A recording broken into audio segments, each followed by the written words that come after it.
There's a term, I remember when I was dancing, and a lot of people don't understand this, and that's okay. No pain, no gain. Yes. They use it in athletics. Hmm. You use it in all kinds of things.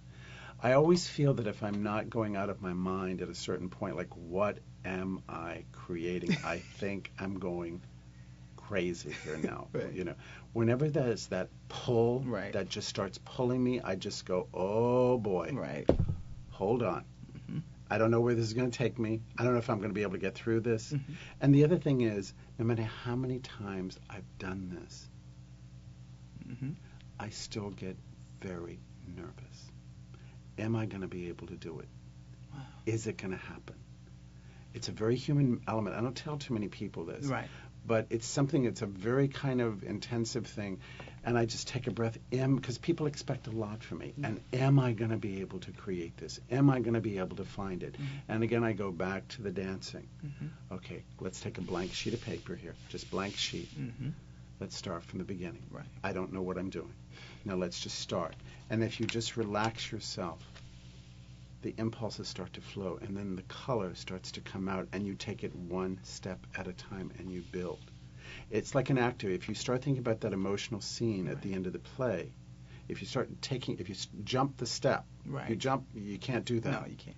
You have to take it beat by beat by beat. Mhm. And even Shakespeare says the moment is too long. It has to be the impulse. Yes. The moment is too long. Hmm. It's that impulse. Same thing in creating it as a casting director. You have to take it separately. And then you build. Hmm. And then when you take it and when you're creating large groups of people, when you separate it and you lay it out individually, I always know what the big picture is going to look like because I lay it out. Very few people do this. Big canvases. I lay out every single person that I cast. Well, I was going to mention this. When we did our Cardinals and Angels and Demons, Right. because we had to cast. I want to congratulate you on that also. That's an excellent feat. Well, doing that. it's an amazing. Ron Howard is amazing Yeah. to deal with. He's such a passionate person. He is so intelligent, and he gives so much. You know, he lays the boundaries from which you do your work, and then he lets you do it. Right. He gives you that space, from the production designer to the costume designer. He gives us this, but he definitely lays the groundwork of what he wants, and then you come out of that basically. But our Cardinals, I was sitting there going, okay, I know they're 60 to 80 years of age. Right. I know they're international, Hmm. but what can we do to make this real? Well, I was going to bring it today, but I figured it'd be more powerful. I told you this. We actually pulled up on the internet all 180 Cardinals. I had an intern, actually two of them, take and cut out every little picture, so I have a huge board with all of the original Cardinals that exist today. Wow. And many of them are old. Some of them pass away because they're not over 80 years of age. So you Right. do the research. Hmm. Where are they from? So we managed to pull every Cardinal up that exists there. We actually matched Are you serious? the Cardinals. The international countries, I made sure I had the foreign languages, the Nigerian Right. people.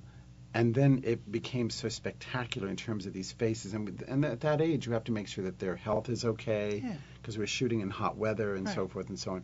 We actually matched exactly what the Cardinals look like. Now that's So when something. you saw it, oh, it's tremendous work. And then people said, but the faces look real. Well, it's what exists there. It's Right. what's there. Hmm. And you looked around. Those are real Africans. They're from Nigeria. Right. These are people Filipino. These are from South America. Right. And then it was so spectacular that they actually took 30. I think it was 30 of them, and they made them do their own voiceovers Wow. in their own native languages.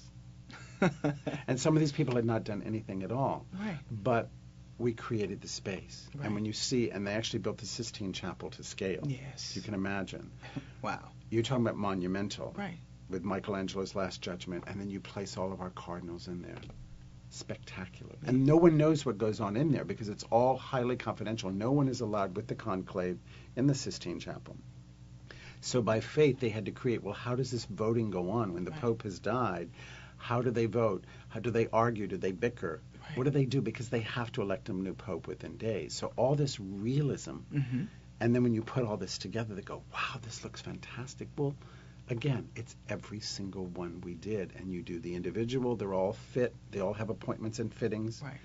and all the pictures one by one are laid out, and go, okay, what else do we have to match? What's left to do? Right.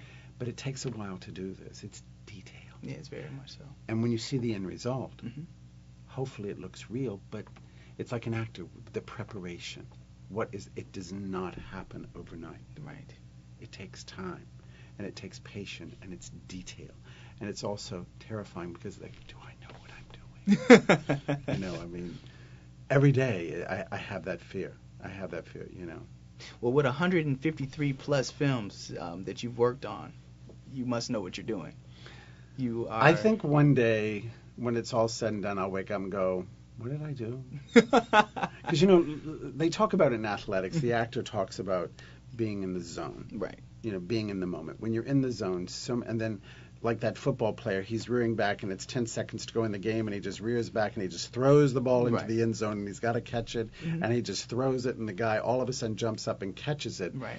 And they asked the football player, do you remember? He said, I don't even know what I did. It just happened. Because you're in the zone. Yes. You're in the moment. You're in the middle of creating it. And so many times we're in the middle of something, I sometimes don't realize it until I see it.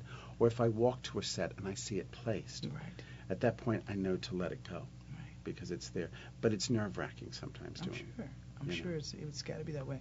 Maybe that's...